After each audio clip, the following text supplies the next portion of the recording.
Oh, hello. Good morning.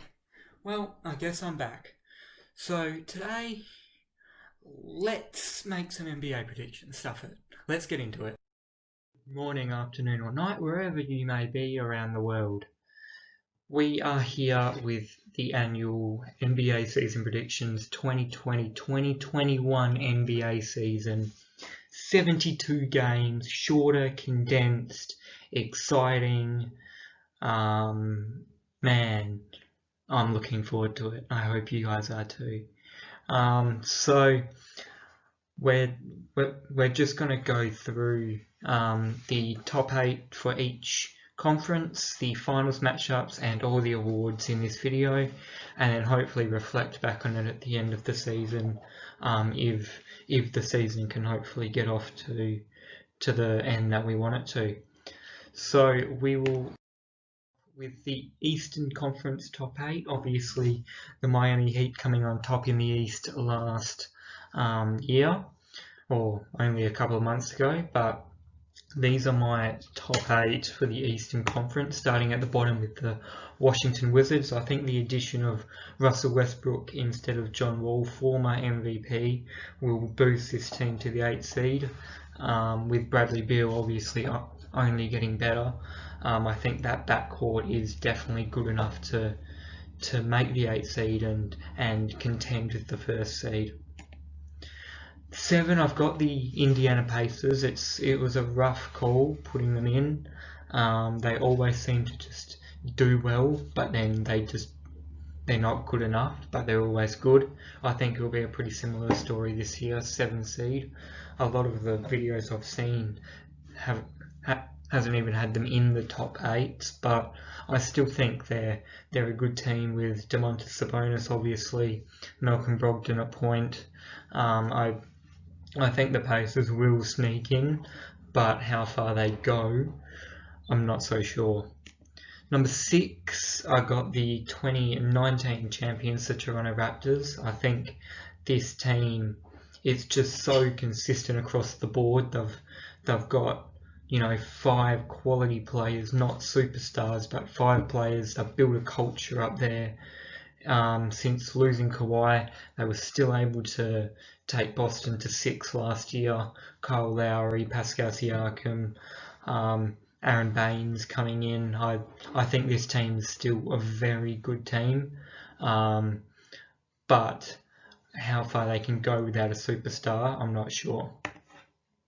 Philly, number 5. This was a really tough one. I feel like Philly can finish anywhere from 1st to 7th. Ben Simmons, Joel Embiid. I love that duo personally, and I believe that this team can win a championship, but it just that they need to click together. I think the addition of Seth Curry, some shooting alongside Ben and Joel, was really good for them, and I hope for their sake that they can push a top 4 seed and make the conference finals. But they've got 2 superstars. It's more, and they've just brought in the new coach Doc Rivers. Can they establish something, and can they be better than the 4 teams above them? 4th, I've got the reigning Eastern champions Miami Heat. This team, it didn't change much over the off-season. They lost Jay Crowder to the Suns, which I think is a bigger loss than some people might be saying. But obviously, Tyler Hero only going to get better. What an outstanding rookie year. Jimmy Butler, what a finals campaign. He nearly led the team by himself. I think these guys are only going to get better, and I think it will put the Heat in a good position to make another run at the Eastern Finals. 3, I put Boston. They've established a big 3. Tatum, Brown and Kemba, and they've got a supporting cast. They've got a deep bench. They always have. They're always up the top, but they just can't seem to get it done during the playoffs. I think this year they're much more established. They didn't make too many changes. They brought in Tristan Thompson, which I think will help with their bench depth and their center depth, more importantly.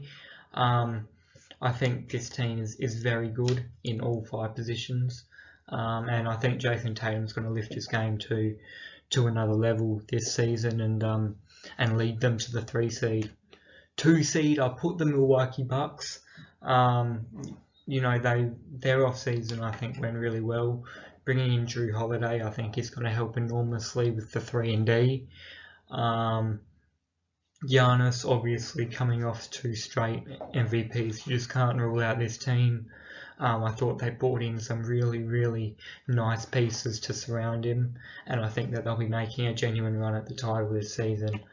Number 1, I had to go with the Brooklyn Nets. I just finished watching their first game this season against the Warriors, and KD and Kyrie right now look pretty much unstoppable. And when you've got a coaching lineup of Steve Nash, Amari Stoudemire, and Mark D'Antoni, I think this team has all the pieces to go all the way and finish number 1. But can they put it together? KD and Kyrie both coming off long stints of not playing. Can they adjust and try to go for this? I think they can, but we'll find out soon enough. Okay, time to move on to the Western Conference top 8. This was extremely tough to make. I think every team in the West has built a team that wants to make the playoffs, and I think it could go any way, but I felt with the 8 teams I put in, they're just more established. They've got more star power than the teams I left out. Number 8, I put the Utah Jazz, Donovan and Rudy Gobert. They didn't change much, and I think with the stronger West, I think they'll drop off a bit from where they were last year. They took Denver to 7, I know, but can this team continue to rise like the rest of the young teams in the West? I think they're good enough to make the playoffs. Much further, I'm not sure about that. 7, New Orleans. What an exciting team they're going to be to watch this year. Lonzo Ball, Zion, obviously. They brought in Steven Adams. They've just got a very well-rounded team now, and despite losing Drew Holiday, they brought in Eric Bledsoe, who maybe not as good, but can definitely defend, can attack the rack. I rate this New Orleans team. I think they're a threat in the West. Do they have the star power to go further than the first round? I'm not sure, but I think they're definitely good enough to make the playoffs. 6 seed Houston. A lot of people left Houston out of their top 8, but I'm putting them in solely because James Harden's still there. If he ends up leaving, then this will probably change. But you look at the backcourt, John Wall, James Harden, then you look at the pieces they brought in DeMarcus Cousins, still a high NBA quality center who we saw during some preseason games can get buckets. And then you brought in Christian Wood from Detroit, who had an outstanding end to the season, and I think really helped them. And we saw him in a preseason game a couple of days ago, absolutely light it up. So I'm hoping that he can help them a lot with some floor spacing, and I think this team is a genuine 6 seed. 5, I've gone the Phoenix Suns.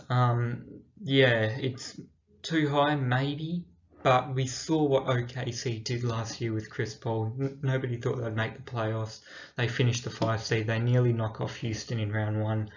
And I think Chris Paul's joining a more talented team this season. Devin Booker, he's going to take his game to the next level, I think, with Chris Paul. And I think the person who's got the most benefit is number 1 pick DeAndre Ayton. I think he'll benefit from Chris Paul a lot. And I think that this team's a threat in the West because of the star power they've got now, and then they've got Mikal Bridges and Jay Crowder at those wing positions, two very, very good defenders who can lock up your best player, can also shoot the 3. So I think this Phoenix team is very, very well rounded. They deepened their bench with Langston Galloway, Atuan Moore, and some other guys. They brought back Dario, Javon Carter, Cameron Payne, who had an outstanding bubble. Yeah, I think the Suns are a top 5 seed in the West this season. For Dallas, Luka, KP, I think, yeah, this team, obviously, they brought in Josh Richardson. They said they wanted dogs during the off-season. Josh Richardson, the definition of a dog. So I think he'll run well with Luka. Luka obviously going to be in MVP conversations, and I think he will finish very high, and I think the Dallas Mavericks will finish top 4. Number 3, I put the Los Angeles Clippers. New coach.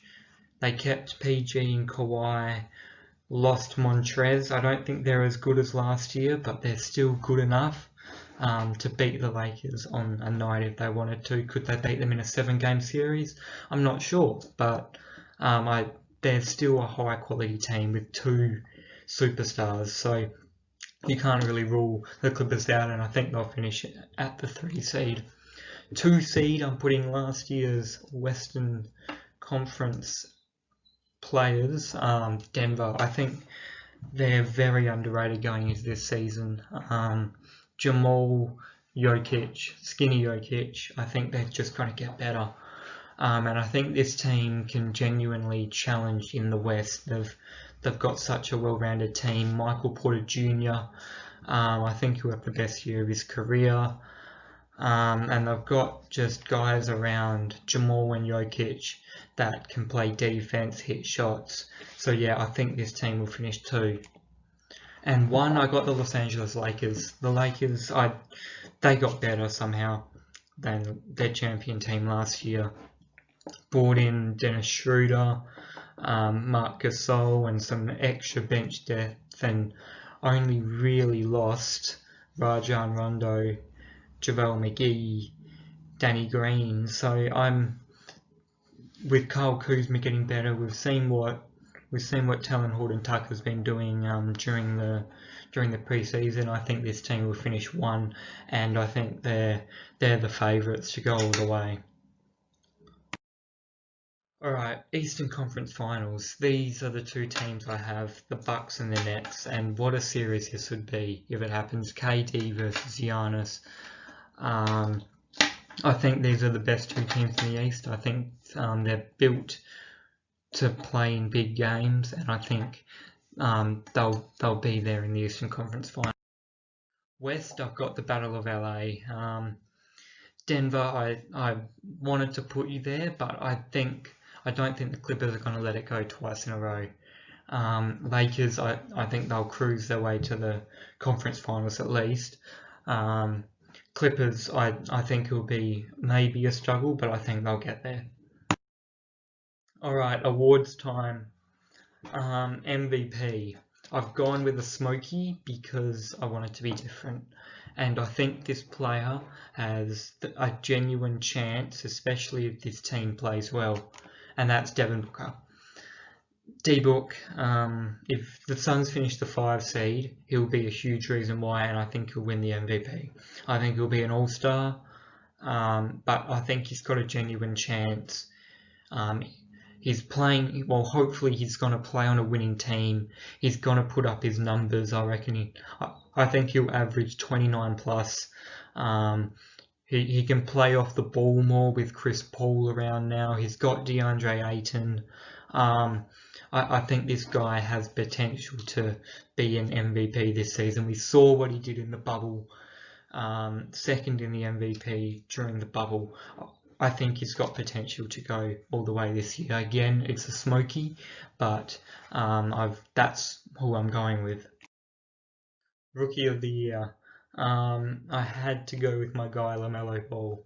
Some of the passes he was throwing up during the preseason was unreal, and I saw it here for myself when he was in Australia playing. I think he's one of the best players one of the best rookies in the draft. I think he'll have a huge impact on the Charlotte Hornets with his passing, and I think he'll help them out tremendously.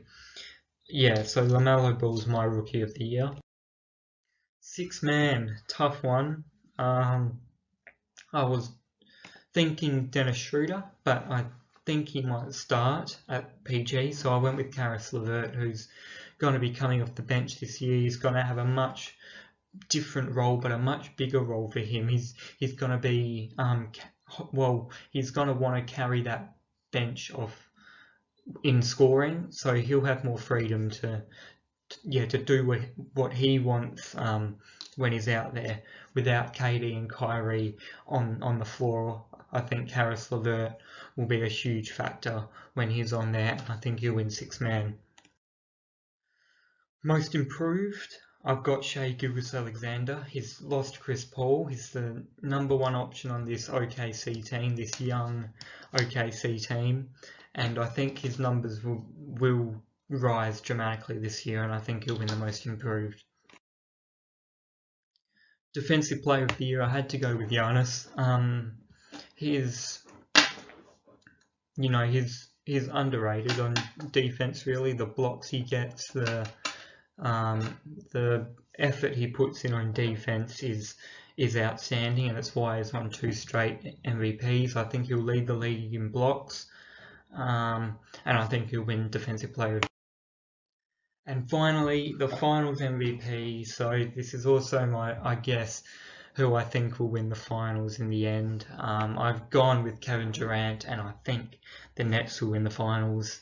I saw them play today. I know it's only one game, but their ball movement, it was elite. They look elite. KD and Kyrie couldn't miss. So I'm genuinely curious. And I think KD will win the Finals MVP. Thank you all so much for watching. If you agreed or disagreed, let me know. Instagram down below. Peace. Have a good day. I'll be back soon.